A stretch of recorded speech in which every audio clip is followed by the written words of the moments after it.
Seja bem-vindo ao Echo Journal Club, o podcast que traz as últimas atualizações em ecocardiografia, de forma prática e direta. Eu sou a Bárbara Linhares e ao meu lado está o Felipe de Oliveira, criador do Eco Descomplicado. Juntos, exploramos os artigos científicos mais relevantes e aprofundamos o conhecimento em imagem cardiovascular. Prepare-se para mergulhar nesse universo fascinante e transformar sua prática clínica. Seja muito bem-vindo, seja muito bem-vinda a mais uma edição do Echo Journal Club. Meu nome é Felipe, eu sou cardiologista e cardiografista e criador do Eco Descomplicado. E para esse projeto, eu estou aqui acompanhado da Bárbara. Olá, pessoal. Eu sou a Bárbara Linhares Landesic, sou cardiologista e cardiografista do Hospital Biocor Redditor, em Belo Horizonte, e sou criadora do podcast The EcoCast, que trazemos atualizações em cardiologia e cardiografia para vocês. Tenho certeza que, na nossa especialidade, sempre há algo que a gente pode aprender uns com os outros. Então, espero que esse seja um momento enriquecedor para todos nós. Esse é um projeto que tem por objetivo trazer aí as principais publicações das revistas mais relevantes para o nosso universo aqui da cardiografia, tentando trazer essas publicações de maneira mais acessível para você que faz eco no seu dia a dia. Tenho certeza que isso vai te ajudar também a fazer eco com mais segurança, então acompanha a gente para se aprofundar no universo da cardiografia e seguir se mantendo atualizado.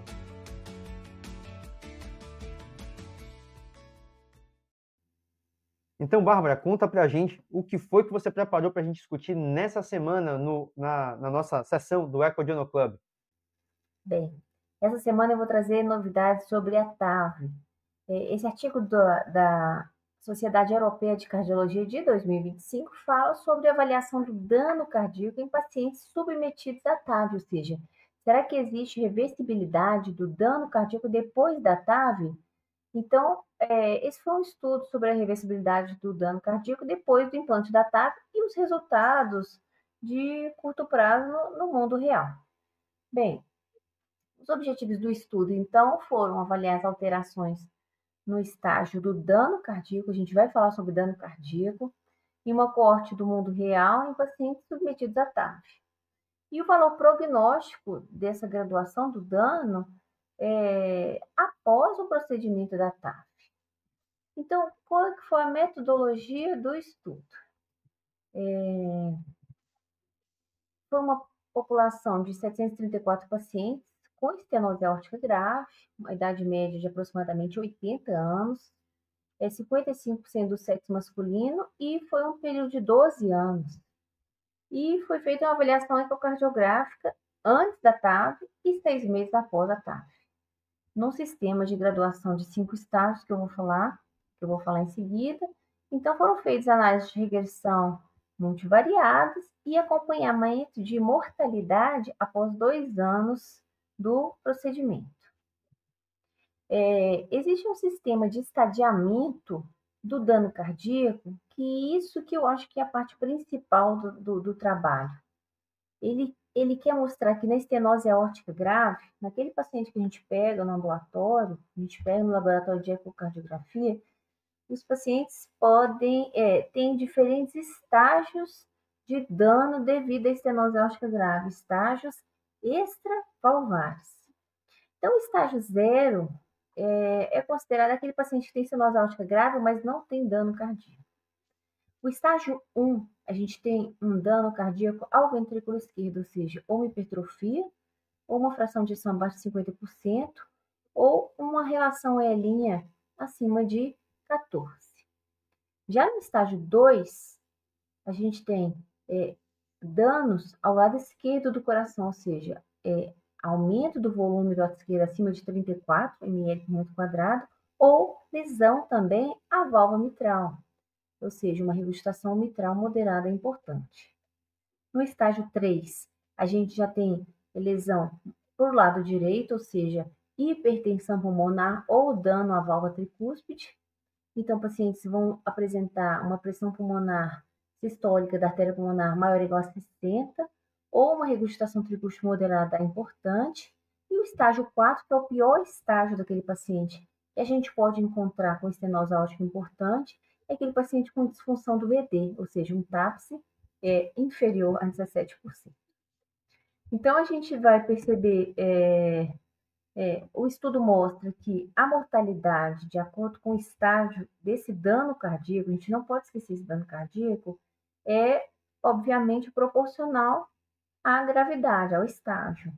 Sendo que o estágio 0, que não tem dano cardíaco, a mortalidade em 2 anos é 9%, e passando estágio 1, estágio 2 tem 15% de mortalidade, e aproximadamente 25% daqueles pacientes que têm mortalidade, que têm um estágio 4, ou seja, as taxas de mortalidade em 2 anos, com base no estadiamento do dano cardíaco antes da TAV, a gente já sabe que quanto maior o dano cardíaco, maior a chance de mortalidade. Isso parece óbvio, mas está provado, né?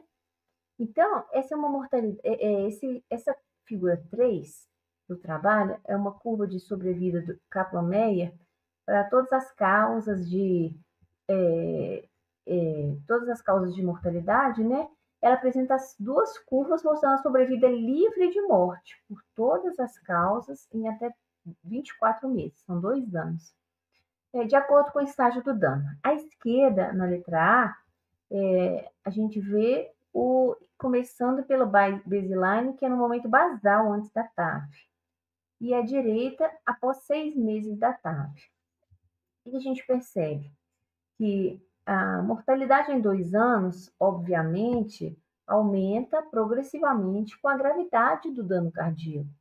Então, a gente vai perceber do estágio 0, que é o azul, até o estágio vermelho, de 9% passa para 24%. E o estágio do dano cardíaco após 6 meses da TAV, que é o gráfico B, é ainda mais preditivo de morte do que o estágio inicial. Sendo que o estágio 4, que a gente percebe aqui, que é o em vermelho, é o ponto crítico. Quem permanece no estágio 4 aos 6 meses após a TAV tem um risco 5 vezes maior de morte, comparando com os estágios 0 até o 2. Ou seja, o valor prognóstico, então, do eco de segmento pós-TAV é essencial e a gente tem que demonstrar essa graduação dos danos miocárdicos. Então, esse estadiamento ecocardiográfico da TAV não só reflete, então, um remodelamento reversível que a TAV vem trazer, que é o objetivo da TAV, remodelar negativamente, né? Mas ele também refina a estratificação de risco desses pacientes, que se eles vão mudar ou não de dano cardíaco. Então, essa evolução, essa figura é muito bonita, ela mostra a evolução do dano cardíaco após a TAV. Esses pacientes, então, foram classificados em 5 estágios de dano cardíaco, então, 4 estágios cardíacos de dano extravalvar, não só estenose, mas extravalvar. Então, ele mostra que, após 6 meses da TAV, eles avaliaram a mudança de estágio, a progressão, a regressão à morte. E o que foi visto? Que mais ou menos 39% dos pacientes melhoram, pelo menos um estágio no acompanhamento de 6 meses. Então, isso foi muito bom. E também 38%, mais ou menos a mesma quantidade, estabilizou, ou seja, pacientes permaneceram no mesmo estágio após 6 meses, e aproximadamente 12% pioraram pelo menos um estágio após 6 meses.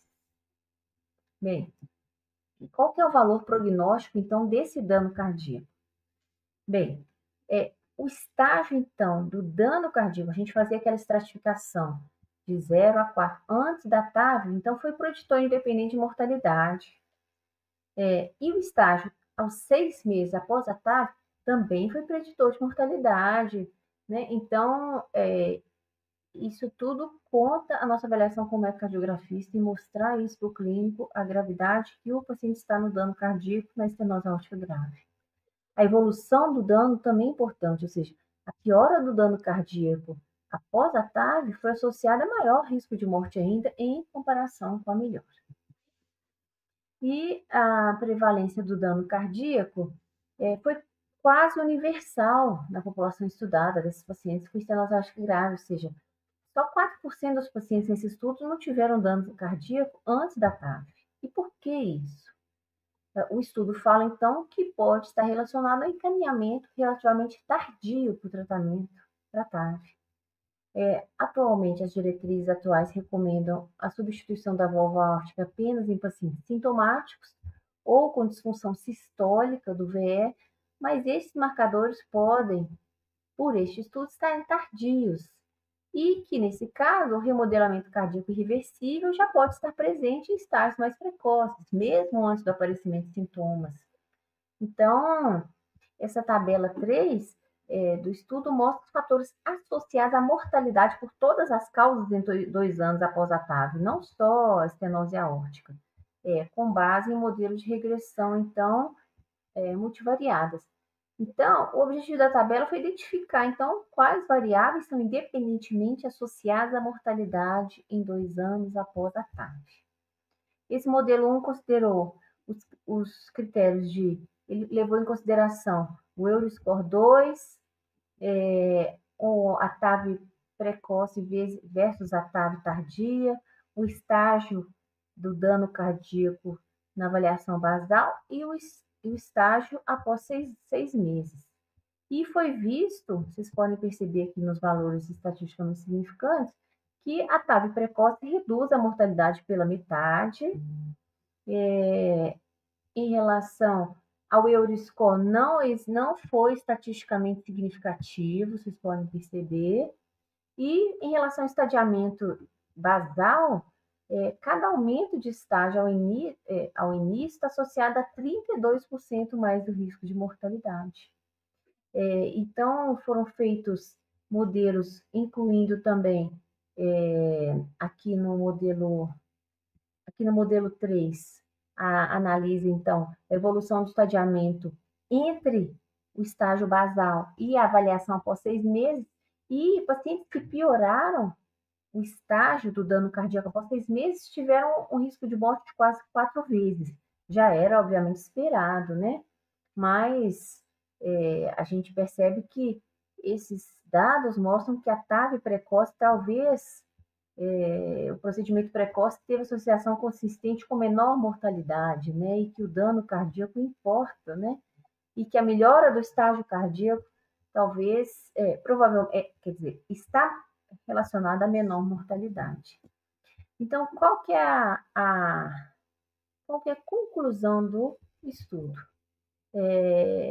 Sobre a reversibilidade do dano cardíaco. Eles só querem mostrar para a gente que existe reversibilidade se a intervenção fosse mais precoce.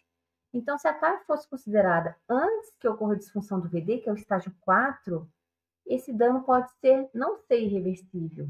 E que a fibrose miocárdica representa um marcador de dano irreversível, que não vai regredir após a intervenção valvar, e que também a reavaliação desse dano cardíaco, dessas variáveis ecocardiográficas, 6 meses após a TAV, é muito importante para a avaliação de risco. Então, o que é a implicação clínica no nosso dia a dia? A gente deve estadiar como ecocardiografista a doença antes da TAV e da progressão da doença. A gente tem que estratificar o risco, ou seja, o estadiamento do dano antes e depois pode melhorar o tratamento desse paciente. E naqueles pacientes que não regrediram dano após a TAV, a otimização da terapia medicamentosa é importante para o prognóstico dele. A gente sabendo do dano antes e depois, a gente pode colocar essa implicação prognóstica aí para o clínico, enfim. Então, a conclusão esse gráfico final mostrou que nesse estudo, com esses pacientes, o número de pacientes nos estágios mais avançados caiu após a TAV. Então, pacientes com o estágio 3 e 4 caíram após a TAV. O número de pacientes nos estágios 1 e 2 aumentou, o que indica melhora da função cardíaca após o procedimento, que indica que o procedimento realmente valeu a pena. E isso reforça que o dano cardíaco é parcialmente reversível após a TAV, principalmente identificado antes dos estágios mais avançados, né, da lesão da estenose aórtica grave. É isso.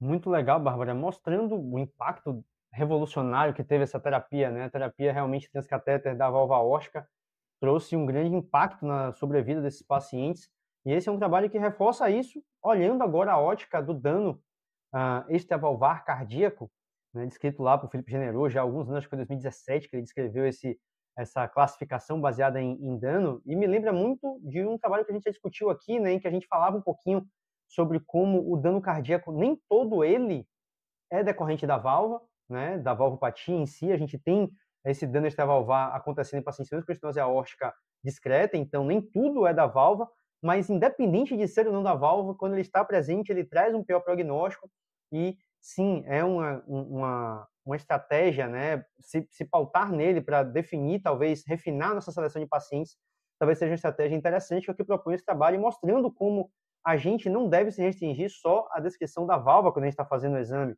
descrever todo o restante do exame de maneira detalhada, né, ou ter um cuidado ali na descrição, principalmente do que representa cada estágio desse dano valvar, vai trazer impacto positivo para o paciente, né, no sentido de que o médico vai ter mais informação relevante para tomar decisão em relação àquele caso. Bem legal o trabalho, hein? Eu gostei do trabalho, não é difícil, todos os parâmetros que são necessários para estadiar a gente já faz no dia a dia, então a gente tem que saber que existe esse estadiamento do dano para ter uma noção de comparação posterior. Parar com aqueles laudos telegráficos de uma frase só, né? Às vezes tem que descrever ali um pouquinho o que você está vendo, tem que ter alguns dados ali no eco para o médico e para o paciente poderem seguir em frente com as informações necessárias. Muito bom, valeu, Bárbara.